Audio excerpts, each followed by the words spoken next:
Hello everyone, this is Dr. Mohsin. Today I'm going to teach you how to do the Inguinoscrotal swelling examination. This examination involves examining the hernias and the scrotum as well. In this video, I'm going to cover the hernia examination specifically. So first I would like to explain what is hernias. So hernia is basically swelling that occurs when the internal abdominal contents like small intestine, large intestine or omentum protrudes through the weakness in anterior abdominal wall. So there are many risk factors. It occurs when the internal abdominal pressure increases. It occurs in if somebody is having any chronic cough, chronic constipation, somebody is having ascites, or if somebody is heavy weight lifter. All of these cases can increase the internal abdominal pressure, and it leads to weakness in the anterior abdominal wall, and it leads to formation of hernias. So now, before starting the hernia examination, I would like to explain the anatomical landmarks.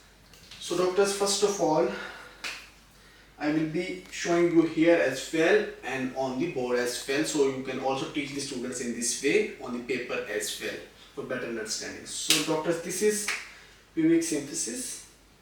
Just lateral to it, this is pubic tubercle. I am drawing here as well for you. So this is pubic tubercle. Alright. So this is anterior superior iliac spine. This is anterior superior iliac spine here. I'm drawing here as well for you. So this is anterior superior iliac spine. So from anterior superior iliac spine to pubic tubercle, there is a ligament. From here to here, there is a ligament called inguinal ligament. This is inguinal ligament. So doctors, just ½ inch above the pubic tubercle here, there is an opening called superficial inguinal ring. Drawing here as well for you. Here, this opening called superficial inguinal ring. So doctors, this is inguinal ligament and this is the midpoint of inguinal ligament. This is the midpoint of inguinal ligament. Just ½ inch above here, there is another opening called deep inguinal ring. Here, ½ inch above is deep inguinal ring. So both of these rings, openings, form a canal called inguinal canal. This is inguinal canal. So doctors, in this region, most common hernias are inguinal hernias. And inguinal hernias are of two types, indirect and direct. Now let me explain you how to differentiate between these two hernias. So indirect hernia, doctors, will enter through the deep inguinal ring here, passes all the way through the inguinal canal and comes out through the superficial wing. So indirect hernia will enter through here, passes all the way through the inguinal canal and comes out through the superficial ring from here. Alright.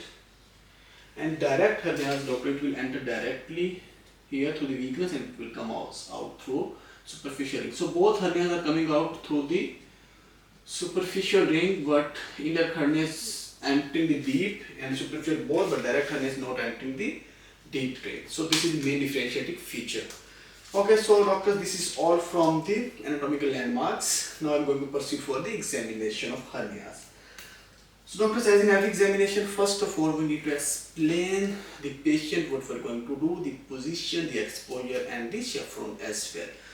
So in this case we will let the patient know that I am going to look at the swelling, I am going to feel the swelling, going to tap on the swelling and then listen to the swelling as well.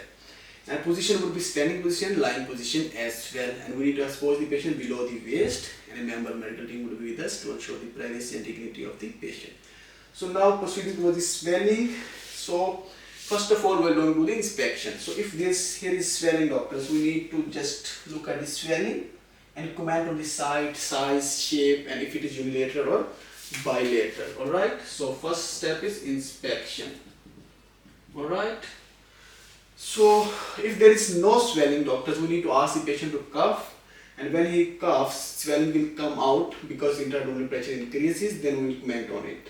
Alright, so first just by looking and then asking the patient to cough and then comment on the swelling, side, size, shape, if it is unilateral or bilateral. So inspection done, first step done.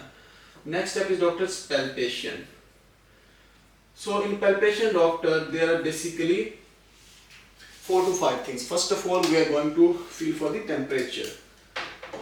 We'll warm our hands, right, and we will touch this swelling and then compare it with the surrounding. Alright, so if it is warm, doctors, it could be strangulated, right?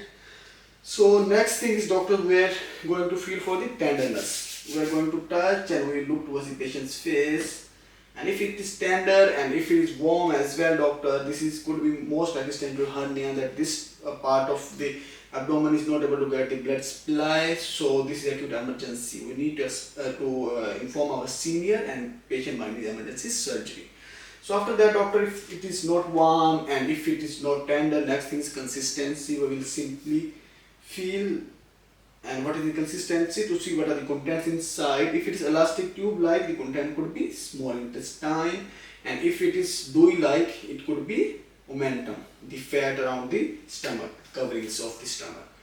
So our next, doctors, after the consistency and the temperature and the tenderness, next thing this site. First we have commented on this side just by looking.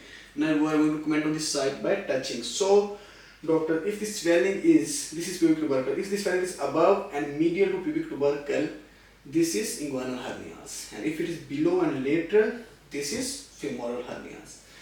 So now we are moving towards the special tests, doctors. Special tests here.